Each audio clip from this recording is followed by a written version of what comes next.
Already ನಮ್ಗೆ ಗೊತ್ತಿರುವ ಹಾಗೆ ಸಮಾಂತರ ಶ್ರೇಣಿಗಳ ಮೇಲೆ 2 ಅಂಕದ ಒಂದು ಡೆಫಿನಿಟ್ ಕ್ವಶನ್ ಇರುತ್ತೆ. ಅಂದ್ರೆ ಏನು ಕಂಡುಹಿಡಿಯುವುದು ಅಂದ್ರೆ ಸಮಾಂತರ ಶ್ರೇಣಿಯ ಎಣ್ಣನೇ ಪದವನ್ನು ಕಂಡುಹಿಡಿಯುವುದರ ಮೇಲೆ ಅಥವಾ ಸಮಾಂತರ ಶ್ರೇಣಿಗಳ ಪದಗಳ ಮೊತ್ತವನ್ನು ಕಂಡುಹಿಡಿಯುವುದರ ಮೇಲೆ ಒಂದು ಡೆಫಿನಿಟ್ ಕ್ವಶನ್ ಇರ್ತಾ ಇದೆ.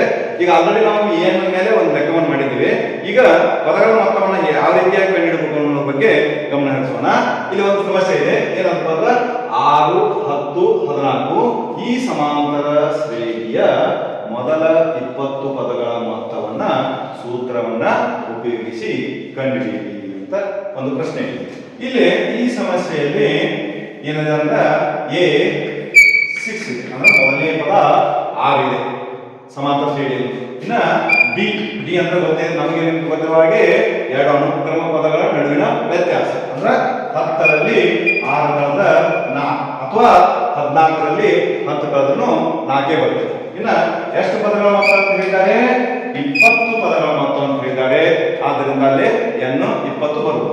ಅಂದ್ರೆ S20 is the question mark. ಅಂದ್ರೆ ಇದನ್ನ ನಾವು ಈ ಸಮಸ್ಯೆಯಲ್ಲಿ ಕಂಡುಹಿಡಿಯಬೇಕಾಗಿದೆ.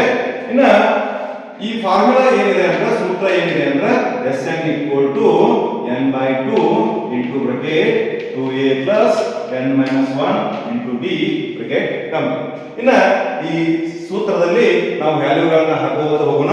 ಈಗ n ಅಂದ್ರೆ ಎಷ್ಟಿದೆ? 20 ಇದೆ. ಇಲ್ಲಿ n ಅಂದ್ರೆ ಎಷ್ಟಿದೆ? 20 ಇದೆ. 20 ಭಾಗಲೆ 2 ಗುಂಡ್ಲೆ a ಅಂದ್ರೆ ಎಷ್ಟಿದೆ?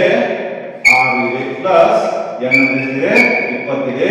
ಆಮೇಲೆ 1 ಮೈನಸ್ ಮಾಡೋಣ. ಆಮೇಲೆ d ಎಷ್ಟಿದೆ? 4 ಇದೆ. ನೋಡ್ರಿ ಈ ಸೂತ್ರದಲ್ಲಿ ವ್ಯಾಲ್ಯೂಸ್ ಅನ್ನ ಹಾಕುತ್ತಾ ಹೋಗೋದು. ಇನ್ನ ಇಲ್ಲಿ ಒಂದು ಸಮಸ್ಯೆ ಬರ್ತದೆ. ಅಂದ್ರೆ ಸಮಸಂಖ್ಯೆ ಇತ್ತಪ್ಪ ಇಲ್ಲಿ ಫಸ್ಟ್ ಗೆ ಕಡಿತ ಮಾಡ್ಕೊಳ್ಳೋದು. ಅದು 6 ಸಂಖ್ಯೆ ಇತ್ತು ಅಂತಂದ್ರ ಆಮೇಲೆ ಇದು ಎಲ್ಲ ಕೂಡಿ ಒಂದ್ ನಂಬರ್ ಆದಾಗ ಇದು ಕ್ಯಾನ್ಸಲ್ ಆಗಿರ್ತೈತಿ. ಅದಕ್ಕೆ ಇಲ್ಲಿ ಸಮಸಂಖ್ಯೆ ಇದೆ, ಅದನ್ನ ಇಲ್ಲೇ ಕ್ಯಾನ್ಸಲ್ ಮಾಡಿಬಿಡ್ತೀನಿ.